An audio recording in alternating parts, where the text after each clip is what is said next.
Hello प्यारे बच्चों, कैसे हैं सभी। चलिए तो next video, I think 4th video हमारा है ये सरफेस केमिस्ट्री का, क्लास 12th के लिए और नीट एग्ज़ाम के लिए भी आप लोग अच्छे से तैयारी कर सकते हैं, कोई दिक्कत नहीं है। केमिस्ट्री में आपका 100% स्कोर आप लोग कर सकते हैं, ठीक है। चलिए तो पिछले वीडियो में हम लोगों ने डिस्कस किया फैक्टर्स अफेक्टिंग एडजॉर्प्शन, और उसमें लास्ट जो फैक्टर था आपका वो था एक्टिवेशन ऑफ सॉलिड एडजॉर्बेंट, कैसे हम एडजॉर्बेंट को एक्टिवेट कर सकते हैं। अब हम आगे डिस्कस करेंगे आज adsorption from solutions, adsorption from solution phase, adsorption from solution phase, ठीक है।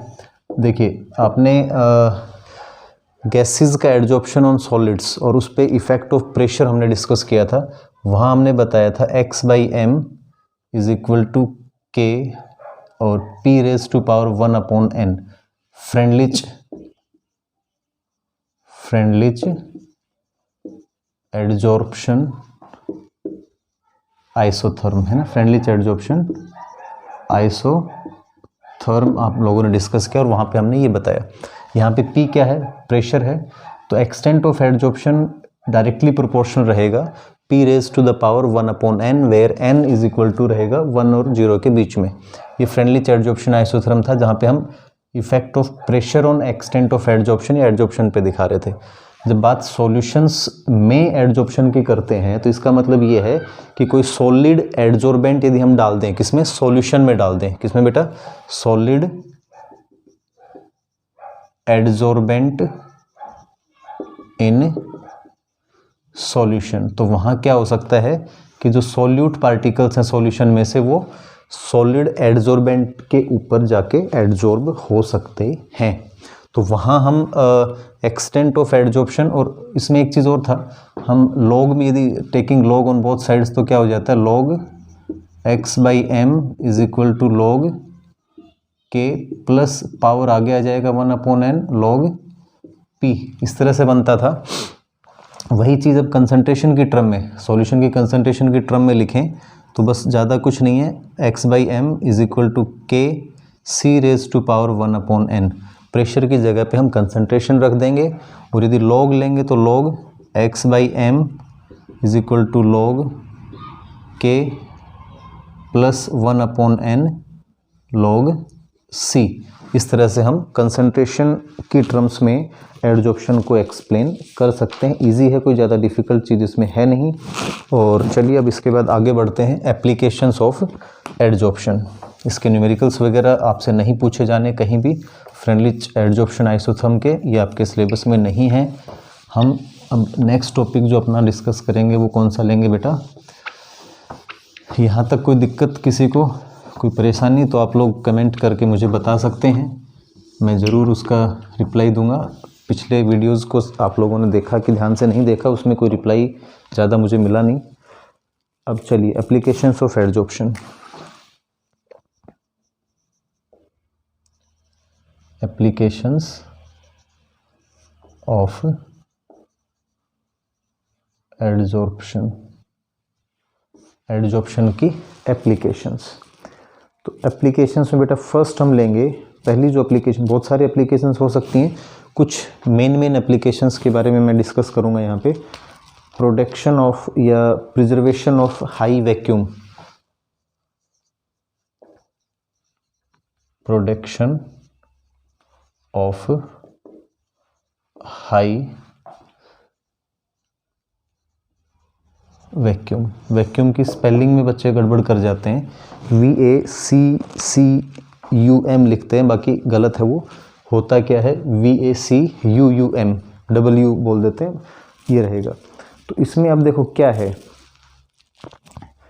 अब जब हम लोग वैक्यूम क्रिएट करते हैं किसी भी जगह पे, आप लोगों ने थर्मोस फ्लास्क देखा होगा, सभी ने थर्मोस फ्लास्क, जो घर में बर्तन यूज़ करते हैं, थर्मोस फ्लास्क, उसमें एक ग्लास की बोतल होती है अंदर, है ना, बीच में कुछ इस तरह से, थोड़ा ड्राइंग में दिक्कत आ रही है ना, इस तरह से हम दिखाएं, एक डबल लेयर्ड ग्लास बोतल रहेगी, 2 लेयर की इस तरह से, और इस बोतल के बीच में जो खाली जगह हम दिखा रहे हैं इसमें से पूरी एयर को सक कर लिया जाता है with the help of vacuum pump.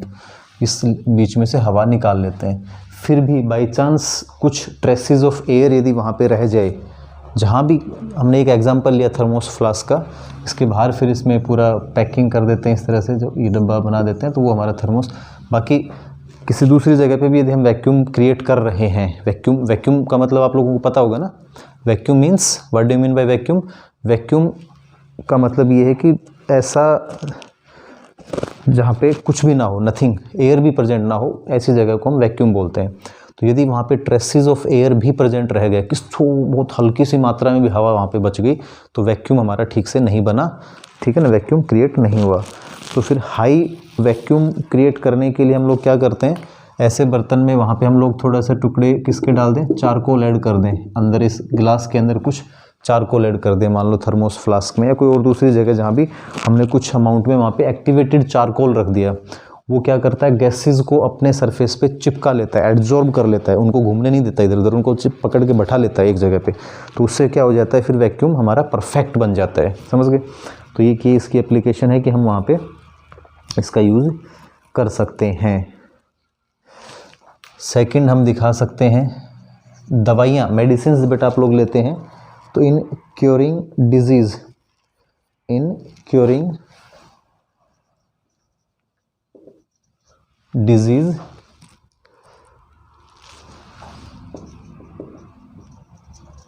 Curing disease को ठीक करने के लिए, तो डिजीज़ को क्योर करने में कैसे हेल्प करते हैं, करता है एड्जॉर्प्शन। आप लोग जो मेडिसिन लेते हैं वो किसी पर्टिकुलर बॉडी पार्ट में जाके और वहाँ जाके एड्जॉर्ब होते हैं, समझ रहे हो, जहाँ उनकी रिक्वायरमेंट है वहाँ पे जाके वो उस एरिया में जाके एड्जॉर्ब हो जाएंगे। तो उस जगह पे कोई बैक्टीरिया या जो भी कुछ है उनको वो फिर ट्रीट करते हैं, उनको ठीक कर देते हैं, उनको किल कर देते हैं। जम्स को कर सकते हैं, तो कोई ऐसी दवाई जो डायरेक्ट जम्स की बॉडी पे ही जाके एड्जॉर्ब हो जाए ड्रग पार्टिकल्स, तो इस तरह से एड्जॉर्प्शन हमारा बीमारियों को ठीक करने में मदद करता है। एक next froth flotation, froth FROTH, froth flotation, froth flotation, थोड़ा स्पेलिंग का इधर उधर हो सकता है, आप लोग देख लेंगे वो, तो कोई दिक्कत नहीं है। Froth flotation, froth flotation process. अब ये होता कहाँ पे है और इसका यूज़ क्या है फ्रोथ फ्लोटेशन का?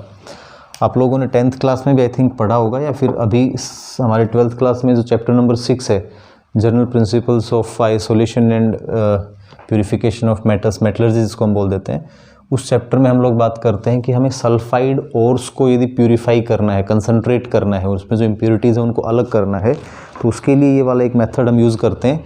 इसमें क्या होता है, फ्रोथ मतलब झाग बनते हैं। एक बर्तन में हम लोग पाउडर्ड ओर ले लेते हैं, क्या भी, पाउडर्ड ओर, पाउडर्ड ओर, और उस पाउडर्ड ओर में फ्रोथिंग एजेंट डाला जाता है, पाइन ऑयल, और उनको स्टेबलाइज करने के लिए भी कुछ फ्रोथ स्टेबलाइजर्स ऐड करके हम झाग बनाते हैं, और वो झाग फिर क्या होते हैं, ऊपर आ जाते हैं इस तरह से, समझ गए। और ऐसा होता है कि हमारा जो और पार्टिकल हैं वो फ्रोथ के साथ ऊपर आ जाते हैं, फ्लोट करने लग जाते हैं। झाग तो ऊपर ही तैरता है किसी भी सॉल्यूशन में, जब फ्रोथ बनता है तो फ्रोथ तो हमेशा हल्का होता है, ऊपर आता है, तो उस फ्रोथ के साथ हमारे जो और पार्टिकल हैं, क्या हैं, और पार्टिकल्स, वो फ्रोथ के साथ ऊपर फ्लोट करेंगे, उनको फिर हम हटा लेते हैं। झाग को अलग करना आसान है, आप स्कीम्ड ऑफ एक वर्ड यूज़ करते हैं, स्कीम्ड ऑफ, वहाँ से झाग को हटा लेते हैं और फिर उसको सुखा लेंगे, ड्राई कर लेंगे, तो और आ जाएगा हमारा, और ठीक है, और इम्प्योरिटीज़ वहाँ पे पीछे रह जाती है। इस तरह से froth flotation process for the purification of sulphide ores ये यूज़ किया जाता है। आपकी बुक में दिया होगा, पढ़ के देखना।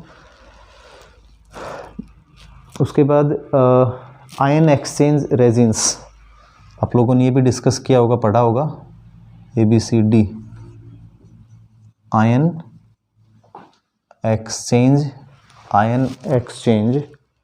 Resins. Ion exchange resins.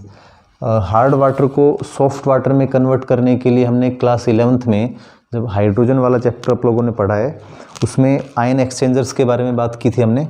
Ion exchangers, उसमें क्या होता है कि जो आयन एक्सचेंजर्स हैं वो सोडियम आयंस को रिलीज़ कर देते हैं, मैग्नीशियम या कैल्शियम आयंस को वो क्या कर लेते हैं, जो कि हार्डनेस के लिए रिस्पॉन्सिबल होते हैं, उनको वो एड्जॉर्ब कर लेते हैं। ठीक है ना, जैसे एक मैग्नीशियम आयन जब एड्जॉर्ब होगा 2 पॉजिटिव चार्ज इस पे है तो वहाँ से 2 सोडियम आयंस वो रिलीज़ कर देगा वाटर में और 2 मैग्नीशियम आयंस को निकाल लेता है, अपने सरफेस पे एड्जॉर्ब कर लेता है। तो इस तरह से एड्जॉर्प्शन वाटर के हार्डनेस को रिमूव करने में भी मदद करता है। उसके बाद सरफेक्टेंट्स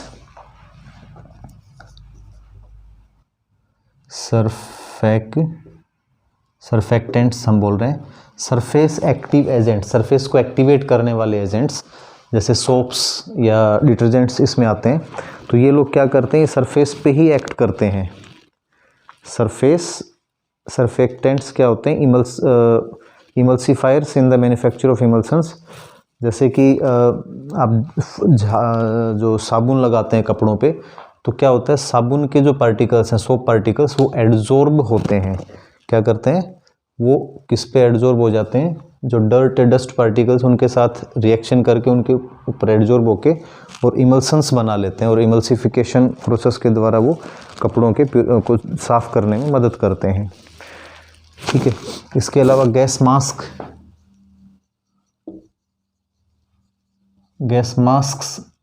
देखे होंगे आपने। गैस मास्क में क्या होता है, जो लोग किसी ऐसे एरिया में काम कर रहे हैं जहाँ पे एयर पोल्यूटेड है, उसमें बहुत ज़्यादा या तो पॉइजनियस गैसेज हैं या कुछ ऐसे हार्मफुल पार्टिकल्स हैं जो यदि अंदर जाएंगे तो बॉडी को नुकसान करते हैं, तो ऐसी जगहों पे गैस मास्क यूज़ किए जाते हैं। आजकल तो मास्क की वजह से ये सब कुछ चल रहा है ना, सॉरी उस कोरोना की वजह से, नाम के वायरस की वजह से ये सब कुछ चल रहा है, कोरोना की वजह से। उसके लिए कहते हैं ना कि 2 गज की दूरी और मास्क है ज़रूरी। तो मास्क जो गैस, हालांकि वो वायरस के लिए, लेकिन गैस मास्क क्या होते हैं, वो पर्टिकुलर इस तरह के मास्क होते हैं जिसके अंदर हम कुछ स्पेशल टाइप ऑफ एड्जॉर्बेंट आगे रखे होते हैं, जहाँ पे जो फिल्ट्रेशन एरिया वहाँ पे रहता है जिसमें से एयर फिल्टर होकर अंदर जाता है। तो यदि कोई कुछ पॉइजनियस गैसेज को, पर्टिकुलर गैसेज को वो एड्जॉर्बेंट क्या कर लेते हैं, एड्जॉर्ब कर लेते हैं, और अंदर जो सांस के लिए फिर एयर जाएगी फिल्टर होके, वो प्योर एयर जाएगी, उसमें वो हार्मफुल या पॉइजनस गैसेज अंदर नहीं जाएंगे, तो हम बीमार नहीं पड़ते हैं। ठीक है भाई। फिर इसमें control of humidity,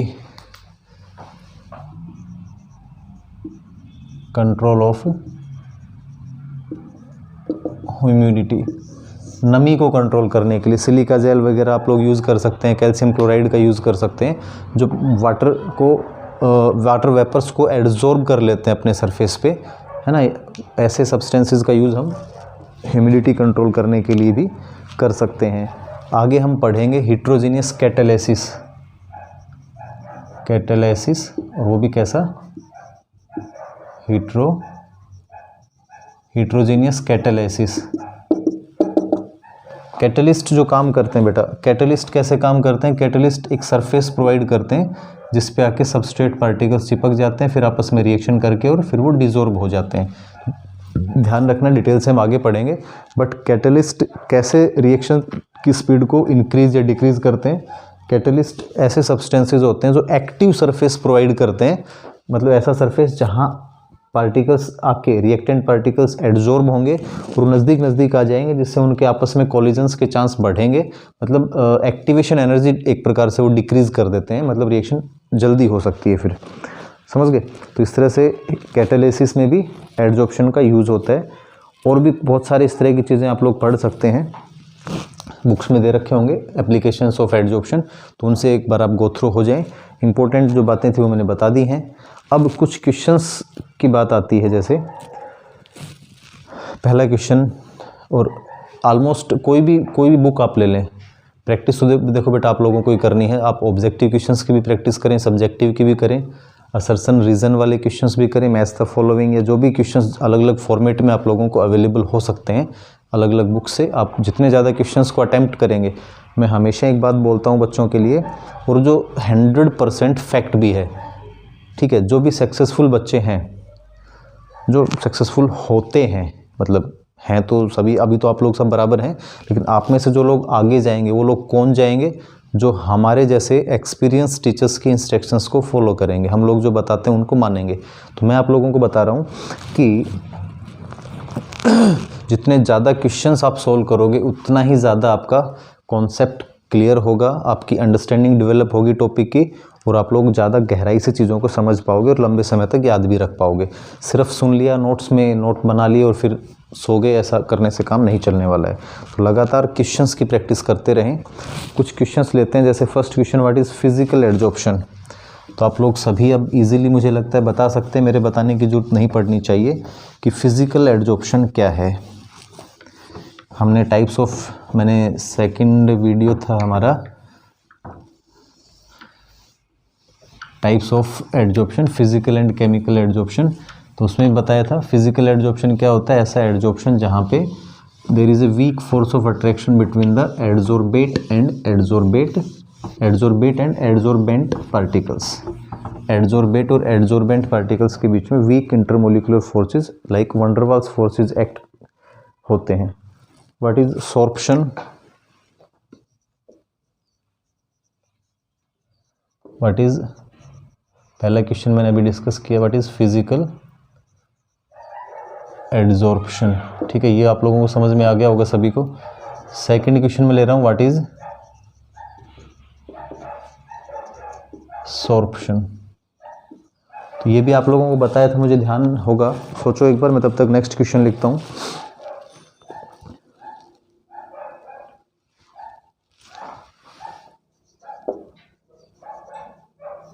Why are powdered substances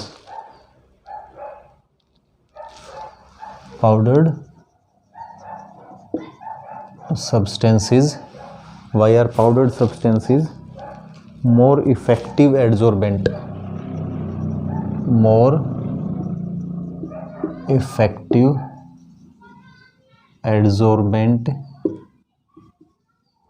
than their crystalline form या सॉलिड फॉर्म हम कह सकते हैं। चलिए, तो ये व्हाट इज सॉर्प्शन, सॉर्प्शन क्या होता है, ऐसा प्रोसेस जहाँ पे एड्जॉर्प्शन और एड और एड और एब दोनों होते हैं, एड भी होता है और एब मतलब अंदर तक घुसता है, एब्जॉर्प्शन भी होता है, वो दोनों, वो सॉर्प्शन कहलाता है। चलो अब इस क्वेश्चन के बारे में सोचो, why are powdered substances more effective adsorbent, क्योंकि पाउडर्ड फॉर्म में सरफेस एरिया इंक्रीज हो जाता है ना, जितने ज़्यादा स्मॉल साइज़ के पार्टिकल्स होंगे, जितना तोड़ेंगे पार्टिकल्स को, सब्सटेंस को हम, उतना ही उसका सरफेस एरिया इंक्रीज होगा। और इफेक्ट ऑफ सरफेस एरिया हम लोगों ने डिस्कस किया हुआ है, सरफेस एरिया जैसे जैसे बढ़ेगा वैसे वैसे क्या होता है बेटा, एड्जॉर्प्शन इंक्रीज होता है ना। इसके बाद next question, how do size of particles of adsorbent pressure of gas, how do size of particles of adsorbent, size of particles of adsorbent पहली कंडीशन, तो पहले इसी को मैं बता दूं, how do size of particles of adsorption, वो कैसे अफेक्ट करेगा किसको भी, extent of adsorption of A gas on A solid, extent of adsorption of A gas on A solid, तो जितना साइज छोटा रहेगा पार्टिकल्स का, किसके पार्टिकल्स का, एड्जॉर्बेंट पार्टिकल्स का, उतना ही उसका सरफेस एरिया हाई रहेगा, ज़्यादा रहेगा और एड्जॉर्प्शन ज़्यादा होगा, ठीक है। Second, pressure of gas, pressure of gas, तो अब गैस प्रेशर का क्या इफेक्ट पड़ने वाला है भाई, किस पे, एड्जॉर्प्शन पे। तो प्रेशर ऑफ गैसेस का हमने पढ़ा था ना, x/m is equal to k p⁻1/n। वैसे जनरली क्या होता है कि प्रेशर एक लिमिट तक जब हम प्रेशर बढ़ाते हैं तो एक्सटेंट ऑफ एड्जॉर्प्शन बढ़ता है और फिर एक पॉइंट के बाद जाके कांस्टेंट हो जाता है, ऐसा ग्राफ हमने पढ़ा था, तुम्हें ध्यान होगा। इधर हमने दिखाया था x/m एक्सटेंट ऑफ एड्जॉर्प्शन और इस एक्सिस पे हमने प्रेशर, तो प्रेशर का तो ये वाला रहने वाला है। इसके बाद इसी में और है, एंड प्रिवेलिंग टेम्परेचर इन्फ्लुएंस, और टेम्परेचर का इफेक्ट क्या पड़ने वाला है, temperature on the adsorption of A gas on A solid surface, temperature on the adsorption of A gas on solid. तो एडजॉर्बेंट पार्टिकल्स के साइज़ का मैंने बता दिया, जितना छोटे पार्टिकल्स होंगे उतना ही सरफेस एरिया ज़्यादा होगा, एडजॉर्प्शन ज़्यादा होगा। Pressure of gas initially adsorption बढ़ेगा और एक मैक्सिमम वैल्यू के बाद फिर कांस्टेंट हो जाता है। और टेम्परेचर का इफेक्ट एडजॉर्प्शन पे अलग अलग आने वाला है। टेम्परेचर की जब बात करते हैं तो बेटा आप लोगों को पता होगा फिजिकल एडजॉर्प्शन और केमिकल एडजॉर्प्शन, इन दोनों में अलग अलग रहने वाला है। फिजिकल एडजॉर्प्शन में क्या रहता है कि जैसे जैसे टेम्परेचर बढ़ता है वैसे वैसे एडजॉर्प्शन डिक्रीज होता है, और केमिकल एडजॉर्प्शन में इनिशियली इंक्रीज और फिर डिक्रीज होता है। कुछ इस तरह का ग्राफ हमारा आता है, तो आप लोग इस तरह से बता सकते हैं। ठीक है, नेक्स्ट और क्वेश्चन में मैं वर्बली ले लेता हूँ, लिखने की जरूरत नहीं है।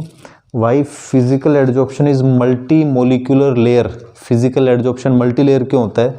तो आपको पता है कि फिजिकल एडजॉर्प्शन मल्टी लेयर होता है और केमिकल एडजॉर्प्शन मोनो लेयर होता है। तो केमिकल एडजॉर्प्शन में जैसे ही एक लेयर बनेगी सरफेस, क्योंकि केमिकल एडजॉर्प्शन में क्या होता है, पार्टिकल्स केमिकली रिएक्ट करते हैं सब्सटेंस के साथ या एडजॉर्बेंट के साथ।